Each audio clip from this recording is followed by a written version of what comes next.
आप सभी भक्तों को विजया एकादशी की हार्दिक शुभकामनाएं। प्यारे भक्तों, आज आप सभी श्रवण करेंगे विजया एकादशी व्रत में सुनी जाने वाली महापुण्य फल प्रदान करने वाली श्रीमद् भागवत गीता पाठ की यह अध्याय। प्रेम से बोलिए श्री कृष्ण भगवान की जय, विष्णु भगवान जी की जय। इन अध्यायों को सुनने से मन शांत और पवित्र होता है। यह ध्यान और भक्ति को प्रगाढ़ करता है। इसलिए भक्तों, हर एकादशी के दिन गीता पाठ के इन अध्याय का श्रवण एक बार अवश्य कीजिएगा। श्रद्धा पूर्वक श्रवण मात्र से ही आत्मा को मोक्ष का मार्ग प्राप्त होता है। श्री भगवान ने कहा, हे अर्जुन, अब मैं तुझे ईर्ष्या न करने के लिए इस परम गोपनीय ज्ञान को अनुभव सहित करता हूँ, जिसको जानकर तू इस दुख रूपी संसार से मुक्त हो सकेगा। यह ज्ञान सभी विद्याओं का राजा, सभी गोपनीयों से भी अति गोपनीय, परम पवित्र, परम श्रेष्ठ है। यह ज्ञान धर्म के अनुसार सुखपूर्वक कर्तव्य कर्म के द्वारा अविनाशी परमात्मा का प्रत्यक्ष अनुभव कराने वाला है। हे परंतप, इस धर्म के प्रति श्रद्धा न रखने वाले मनुष्य मुझे न प्राप्त होकर जन्म मृत्यु रूपी मार्ग से इस संसार में आते जाते रहते हैं। मेरे कारण ही यह सारा संसार दिखाई देता है और मैं ही इस संपूर्ण जगत में अदृश्य शक्ति रूप में सभी जगह स्थित हूँ। सभी प्राणी मुझ में ही स्थित है, परंतु मैं उनमें स्थित नहीं हूँ। हे अर्जुन, यह मेरी ऐश्वर्य पूर्ण योग शक्ति को देख। यह संपूर्ण सृष्टि मुझ में कभी स्थित नहीं रहती है, फिर भी मैं सभी प्राणियों का पालन पोषण करने वाला हूँ और सभी प्राणियों में शक्ति रूप में स्थित हूँ, परंतु मेरा आत्मा सभी प्राणियों में स्थित नहीं रहता है, क्योंकि मैं ही सृष्टि का मूल कारण हूँ। इस प्रकार सभी जगह बहने वाली महान वायु सदैव आकाश में स्थिर रहती है, उसी प्रकार सभी प्राणी मुझ में स्थिर रहते हैं। हे कुंती पुत्र, कल्प के अंत में सभी प्राणी मेरे प्रकृति में प्रवेश करके विलीन हो जाते हैं और अगले कल्प के आरंभ में उनको अपनी इच्छा शक्ति से फिर उत्पन्न करता हूँ। 84 लाख योनियों में सभी प्राणी अपनी इच्छा शक्ति के कारण बार बार मेरी इच्छा शक्ति से विलीन उत्पन्न होते रहते हैं। यह सभी पूर्ण रूप से स्वतः मेरी इच्छा शक्ति के अधीन होते हैं। हे धनंजय, यह सभी कर्म मुझे बांध नहीं पाते, क्योंकि मैं उन कार्यों में बिना किसी फल की इच्छा से उदासीन भाव से स्थिर रहता हूँ। हे कुंती पुत्र, मेरी अच्युता, मैं मेरी भौतिक प्रकृति सभी चर तथा अचर जीव उत्पन्न और विनिष्ट करती रहती है। इसी कारण से यह संसार परिवर्तनशील है। मूर्ख मनुष्य मुझे अपने ही समान निष्कृष्ट शरीर आधार वाला समझते हैं, इसलिए वह सभी जीव आत्माओं का परम ईश्वर वाले मेरे स्वभाव को नहीं समझ पाते। ऐसे मनुष्य कभी न पूर्ण होने वाली आशा में, कभी न पूर्ण होने वाले कर्मों में और कभी न प्राप्त होने वाले ज्ञान में विशेष रूप से मोहग्रस्त हुए मेरी मोहने वाली भौतिक प्रकृति की ओर आकर्षित होकर निश्चित रूप से राक्षसी वृत्ति और असुरी स्वभाव धारण किए रहते हैं। हे पृथा पुत्र, मोह से मुक्त हुए महापुरुष देवीय स्वभाव को धारण करके मेरी शरण ग्रहण करते हैं और मुझको सभी जीव आत्माओं का उद्यम जानकर अनन्य भाव से मुझ अविनाशी का स्मरण करते हैं। ऐसे महापुरुष दृढ़ संकल्प से प्रयत्न करके निरंतर मेरे नाम और महिमा का गुणगान करते हैं और सदैव मेरी पूजा में स्थिर होकर मुझे बार बार प्रणाम करते हुए मेरी पूजा करते हैं।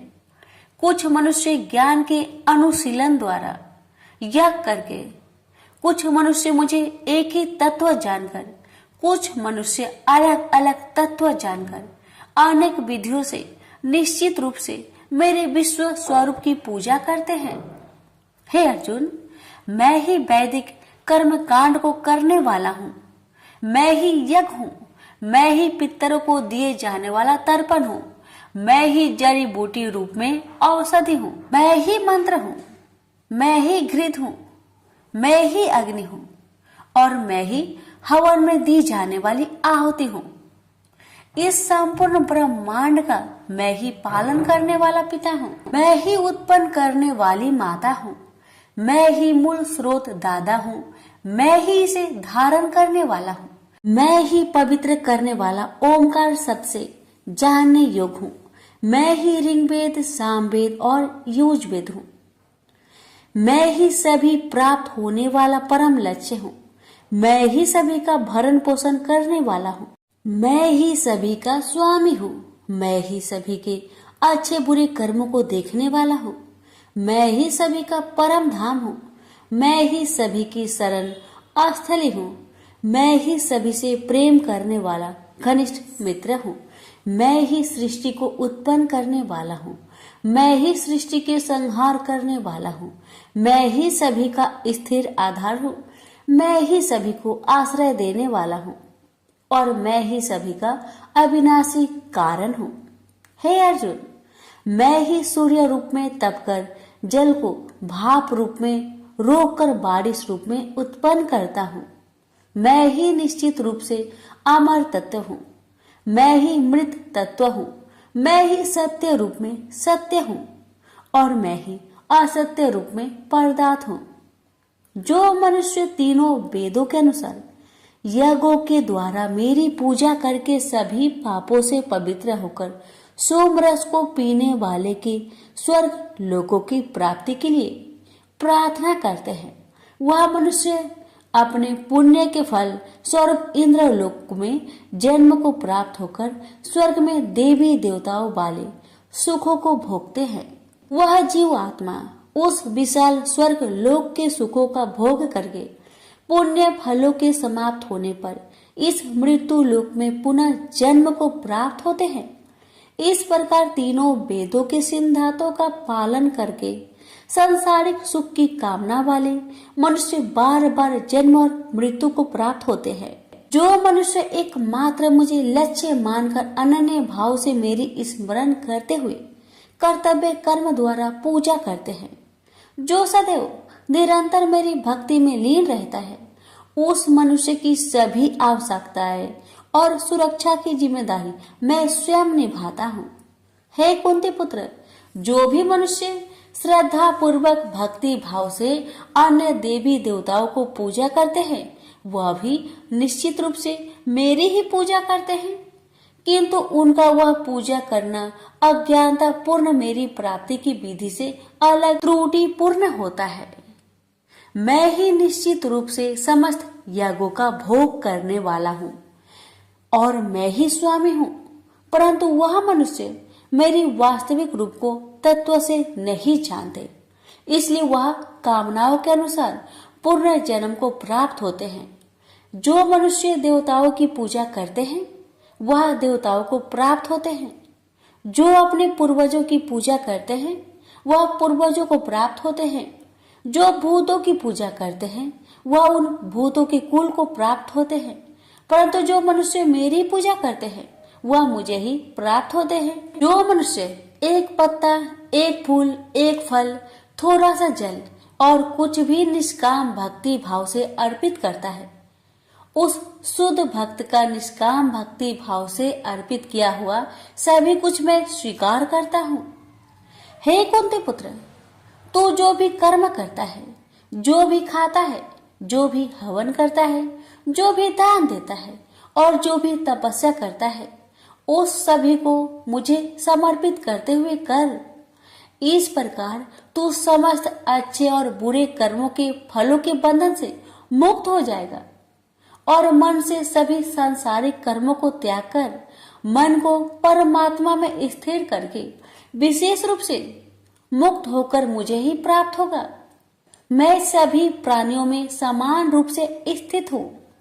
सृष्टि में न किसी से देश रखता हूँ और न ही कोई मेरा प्रिय है, परंतु जो मनुष्य शुद्ध भक्ति भाव से मेरा स्मरण करता है तब वह मुझ में स्थिर रहता है और मैं भी निश्चित रूप से उसमें स्थिर रहता हूँ।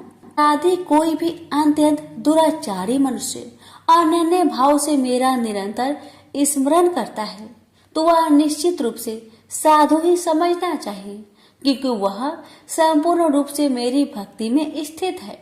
हे अर्जुन, वह शीघ्र ही मन से शुद्ध होकर धर्म का आचरण करता हुआ चिर अस्थायी परम शांति को प्राप्त होता है। इसलिए तू निश्चित होकर घोषित कर दे कि मेरा भक्त कभी नष्ट नहीं होता। हे पृथा पुत्र, स्त्री, वैश्य, शूद्र, अन्य किसी भी निम्न योनि में उत्पन्न होने वाले मनुष्य हो, वह भी मेरी शरण ग्रहण करके मेरी परम धाम को ही प्राप्त होते हैं। तो फिर पुण्य आत्मा ब्राह्मणों, भक्तों और राजश्री क्षत्रियों का तो कहना ही क्या। इसलिए तू क्षण में नष्ट होने वाले दुख से भरे हुए इस जीवन में निरंतर मेरा ही स्मरण कर। हे अर्जुन, तू मुझ में ही मन को स्थिर कर, मेरा ही भक्त बन, मेरी ही पूजा कर और मुझे ही प्रणाम कर। इस प्रकार अपने मन को मुझ परमात्मा में पूर्ण स्वरूप से स्थिर करके मेरी शरण होकर तू निश्चित रूप से मुझे ही प्राप्त होगा। इस प्रकार उपनिषद, ब्रह्म विद्या तथा योग शास्त्र रूप श्रीमद् भागवत गीता के श्री कृष्ण अर्जुन संवाद में राज विद्या योग नाम का 9वां अध्याय संपूर्ण हुआ। प्रेम से बोलिए श्री कृष्ण भगवान की जय। आप सुनेंगे 9वां अध्याय का महात्म्य। श्री नारायण जी बोले, हे लक्ष्मी जी, दक्षिण देश में एक भाव सुशर्मा नामक क्षुद्र रहता था। वह बड़ा पापी और मांस मदिरा भक्षी था। एक दिन मदिरा पीने से उसकी देह छूट गई और मरकर प्रेत हुआ। वृक्ष पर बैठ गया। एक ब्राह्मण भी उसी नगर में रहता था। दिन को भिक्षा मांगकर स्त्री को लाकर देता। नारी उसकी कलहानी थी। समय पाकर उन दोनों ने प्राण त्यागे और वह दोनों मरकर प्रेत हुए और वह भी उस वृक्ष के तले में आकर रहे। कुछ काल व्यतीत हुआ। तब एक दिन उसकी नारी पिचासनी ने कहा, पुरुष पिचास, तुमको कुछ पिछले जन्म की खबर है? तब पिचास ने कहा, तूने पिछले जन्म में क्या साधना की थी जिससे तुझे खबर है?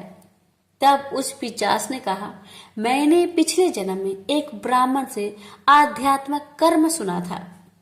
तब फिर पिचासनी ने कहा, तूने और कौन सी साधना की थी तथा वह ब्राह्मण कौन था और वह आध्यात्मिक कर्म कौन सा है जिसके सुनने से तुझे पिछले जन्म की खबर है? पिचास ने कहा, मैंने और कुछ पुण्य किया, केवल गीता जी का श्लोक श्रवण किया।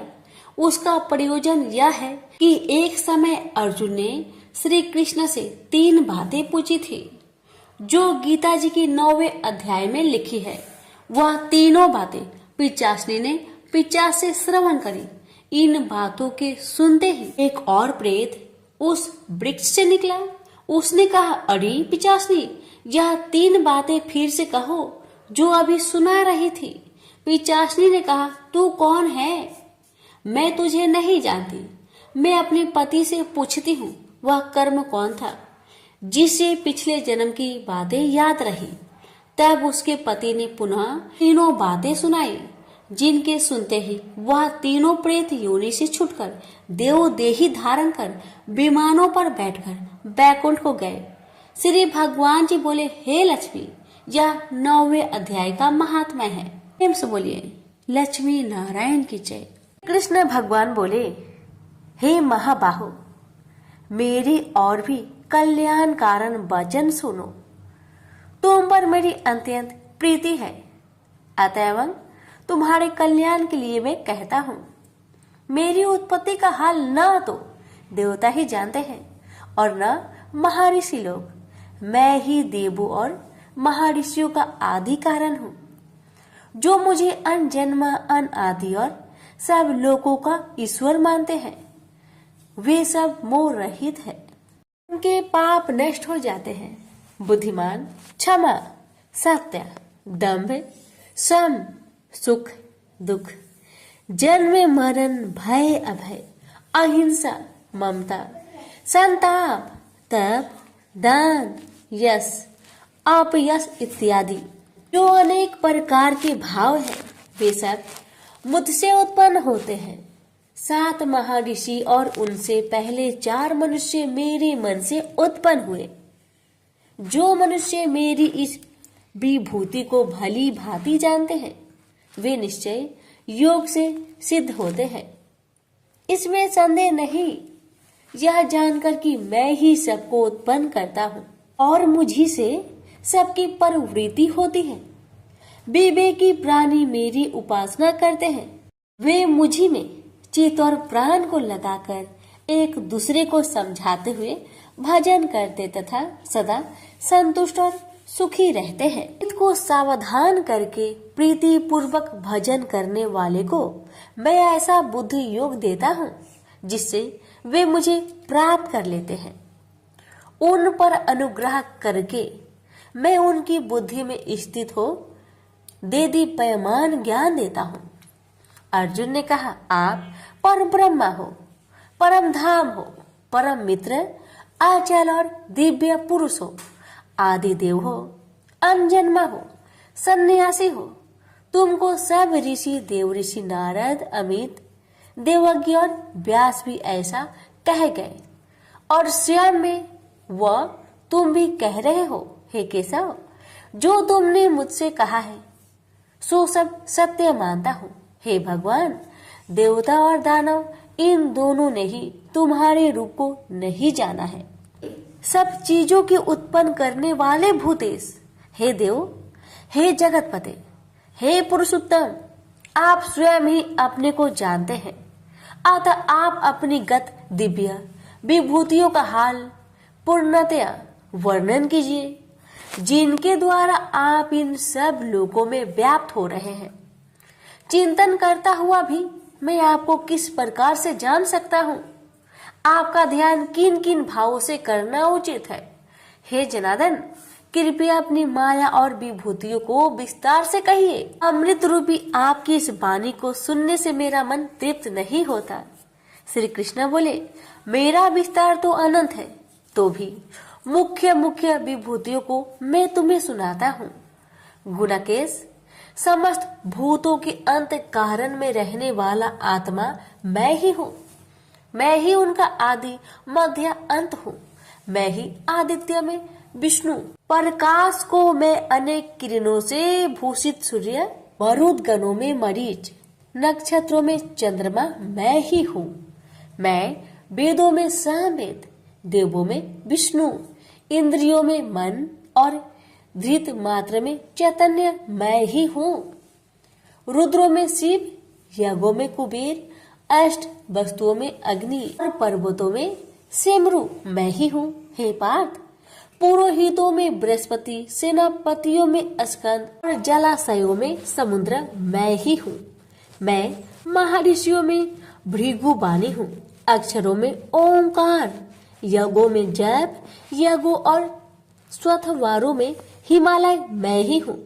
वृक्षों में पीपल, देव ऋषियों में नारद, गंधर्वों में चित्ररथ, सिद्धों में कपिल मुनि, वेदों में अमृत से उत्पन्न उच्च श्रवा, गजेंद्रों में ऐरावत और मनुष्यों में राजा मैं ही हूँ। धातुओं में वज्र, गौओं में कामधेनु, प्रजा की उत्पत्ति करने वालों में कामदेव और सर्पों में वासुकी मैं ही हूँ।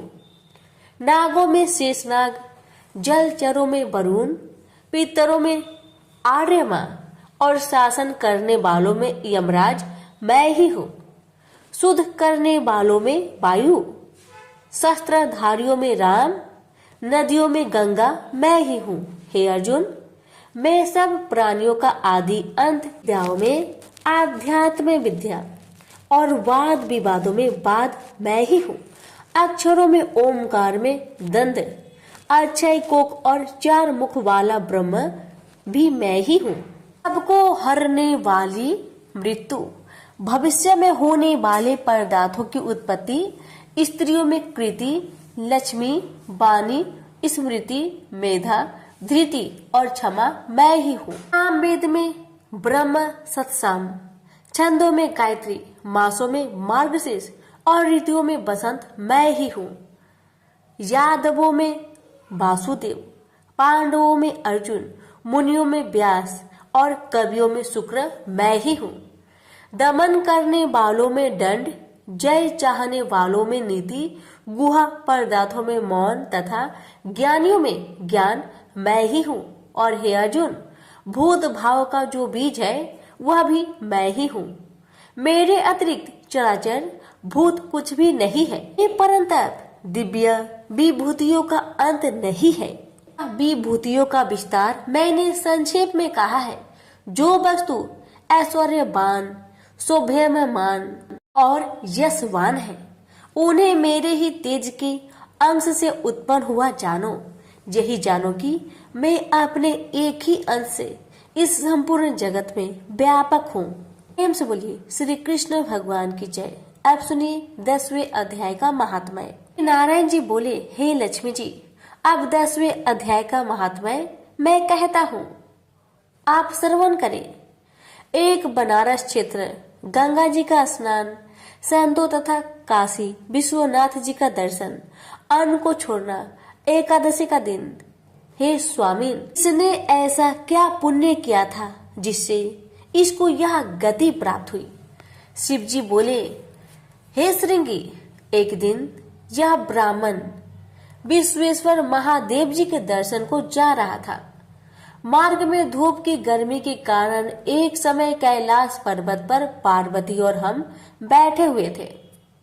एक हंस मेरे दर्शन को आया। वह हंस ब्रह्मा का वाहन था। ब्रह्मलोक से मान सरोवर को जाता था। उस सरोवर में सुंदर कमल के फूल थे। वह हंस एक कमल को लागने लगा। उसकी परछाई कमल पर पड़ी तो वह हंस श्याम वर्ण हो आकाश से गिर पड़ा। तब उसी समय उस मार्ग में मेरा एक गण आया। हंस को गिरा देख गण ने कहा, हे स्वामी, वह हंस आपके दर्शन को आया था, सो श्याम वर्ण हो गया। इसका क्या कारण है? ऐसा क्यों हुआ? हंस ने कहा, मैं आपके दर्शन को आ रहा था। मान सरोवर में कमल के फूल खिले हुए थे, उसको लांघ कर आया। उससे मेरी देह श्याम वर्ण हो गई और आकाश से गिर पड़ा। कारण जानता नहीं क्या हुआ। यह सुन शिव जी हंसे। तब आकाशवाणी हुई कि हे शंभु जी, कमलनी से पूछो, वह कहेगी। कमलनी ने कहा, मैं पूर्व जन्म में पद्मावती नामक अप्सरा थी। उस समय एक ब्राह्मण गंगा के किनारे स्नान कर गीता जी के 10वें अध्याय का पाठ किया करता था। एक दिन इंद्र का सिंहासन हिला। तब इंद्र ने मुझे आज्ञा दी कि तू जाकर उस ब्राह्मण की तपस्या भंग कर। आज्ञा पाकर मैं उस ब्रीप के पास गई। उस ब्रीप ने मुझे श्राप देकर कहा, अरे पापिनी, तू कमलनी हो जा। उसी समय में कमलनी हो गई। तभी से मैं गीता जी के 10वें अध्याय का पाठ करती हूँ। उसी से मेरा यह तेज है कि मुझको लांघने वाला काला होकर अचेत हो जाता है। हंस ने कहा, मेरा यह श्याम वर्ण कैसे श्वेत होगा और तू इस कमल देह से छूटकर कैसे देव देही पाई? तब कमलनी बोली, जब कोई श्री गीता जी के 10वें अध्याय का पाठ सुनाएगा उद्धार होगा। तब एक ब्राह्मण ने सरोवर में स्नान कर गीता जी के 10वें अध्याय का पाठ किया। से हंस ने और कमलनी ने सुना, तब उसका उद्धार हुआ। प्रेम से बोलिए लक्ष्मी नारायण की जय, उमापति शंकर भगवान की जय। अर्जुन ने पूछा, इस प्रकार जो भक्त सदैव योग युक्त होकर आपकी उपासना विधि पूर्वक करते हैं और वे जो अव्यक्त पर ब्रह्म को भजते हैं, इन दोनों में कौन सा योगी श्रेष्ठ है? श्री भगवान जी बोले, जो मेरे विषय में मन लगाकर परम श्रद्धा पूर्वक मुझको भजते हैं वे उत्तम योगी हैं। मैं यह मानता हूँ, परंतु जो इंद्रियों को संयम करके सर्वत्र सम दृष्टि रखने वाला सब प्राणियों के हित में लगे हुए कथनीय, अव्यक्त, सर्वव्यापी, अचिंतनीय, निर्विकार, अचल ध्रुव अक्षर का भजन करते हैं, वे भी मुझे प्राप्त होते हैं। अव्यक्त में मैं जिनका चित्त आसक्त है वह कष्ट अधिक पाते हैं, क्योंकि अव्यक्त गति के प्राणी कष्ट पाते हैं। हे पार्थ, जो प्राणी अपने सब कर्मों को अर्पण करके मेरी शरण में आकर अनन्य भक्ति से मेरा ध्यान करते हैं और पूजते हैं, उन शरण में आए हुए भक्तों को मैं थोड़े समय में ही मृत्यु संचार से उद्धार कर देता हूँ। मुझ में ही मन रखो, मुझ में ही बुद्धि रखो, तब तुम मुझ में ही निवास करोगे, इसमें कुछ संदेह नहीं। हे धनंजय, यदि इस प्रकार तुम मुझसे अपने चित्त को रखने में समर्थ ना हो तो योग अभ्यास द्वारा हमारे पाने के लिए बार बार यत्न करो। यदि अभ्यास भी ना हो सके तो मेरे उद्देश्य से व्रत आदि ही करो। यदि मेरे लिए तुम कर्म करोगे तो भी तुम्हें मुक्ति प्राप्त होगी, और यदि ऐसा भी ना कर सके तो मन को रोककर अनन्य भाव से मेरी शरण में आओ और फल की आशा छोड़कर कर्म करो, क्योंकि अभ्यास से ज्ञान उत्तम है, ज्ञान से ध्यान श्रेष्ठ है, त्याग से शांति प्राप्त होती है। जो किसी से द्वेष नहीं करता सबका मित्र है, दयाधारी है, ममता और अहंकार जिसमें नहीं है, सुख दुख को जो समान जानता है, क्षमावान है, संतोषी है, स्थिर चित्त से इंद्रियों को बस में रखता है, दृढ़ निश्चयवान है, मुझ में अपने मन और बुद्धि को लगाए हुए है, ऐसा मेरा भक्त मुझे प्रिय है, जिसे न लोगों का भय है न लोगों से डरता है। ऐसा जो हर्ष, ईर्ष्या, दुष्टों के भय और विषाद से रहित है, वह मेरा प्रिय है। जो कुछ मिले उसी में संतुष्ट, पवित्र पक्ष, निष्पक्ष, दुख रहित, फल की आशा त्याग कर करने वाला, ऐसा जो मेरा भक्त है वह मुझे प्रिय है। जो लाभ से प्रसन्न हो, किसी से द्वेष न करे, इष्ट पदार्थ के नष्ट होने से दुखी न हो, किसी वस्तु की इच्छा न करे, अशुभ तथा शुभ दोनों का त्यागी हो, वह भक्त मेरा परम प्रिय है। जिसको शत्रु और मित्र, मान और अपमान, सर्दी और गर्मी, सुख तथा दुख समान है, और जो वासनाओं से रहित है, निंदा एवं स्तुति को समान जानता है, जो मुझ में श्रद्धा करके मुझे मानता हुआ इस अमृत के समान कल्याणकारक धर्म का आचरण मेरे उपदेश अनुसार करते हैं, वे मुझे अत्यंत प्रिय है। प्रेम से बोलिए श्री कृष्ण भगवान की जय। आप सुनिए 12वें अध्याय का महात्म्य। श्री भगवान बोले, हे लक्ष्मी, अब 12वें अध्याय का महात्म्य सुनो। दक्षिण देश में एक सुखानंद नाम का राजा रहता था, जिसके नगर में एक अत्यंत लंपट रहता था। एक गणिका से उसकी प्रीति थी। वह दोनों एक देवी के मंदिर में जाकर मदिरा पान किया करते, मांस खाए और भोग भोगे। और जो कोई पूछे तुम यहाँ क्या करते हो, तो कहते हम यहाँ रहकर देवी की सेवा करते हैं, ऐसे झूठ कह देते। उसी मंदिर में एक ब्राह्मण देवी की सेवा करता था। एक दिन उस ब्राह्मण ने देवी की स्तुति की। देवी प्रसन्न होकर बोली, वर मांग, जो मांगेगा सो दूंगी। उसने धन, संतान का सुख मांगा। देवी ने कहा, ए ब्राह्मण, मैं अवश्य तुझे संतान दूंगी, पर एक काम कर, पहले इन दोनों का उद्धार कर ले। तब ब्राह्मण ने नारायण जी का तप किया। भगवान प्रसन्न हुए तथा नारायण जी गरुड़ पर बैठकर आए और कहा, तेरी क्या कामना है? ब्राह्मण ने पूछा, इन दोनों का उद्धार कैसे हो? श्री नारायण जी बोले, हे ब्राह्मण, गीता जी के 12वें अध्याय का पाठ सुनाओ तो दोनों का उद्धार हो जाएगा। तब उन दोनों ब्रीप ने भगवान की स्तुति कर धन्यवाद दिया। फिर ब्रीप ने उस गणिका और लंपट को बैठाकर गीता के 12वें अध्याय का पाठ सुनाया। सुनते ही उन दोनों की देही छूटी और देव देही पाकर बैकुंठ को गए। प्रेम से बोलिए लक्ष्मी नारायण की जय।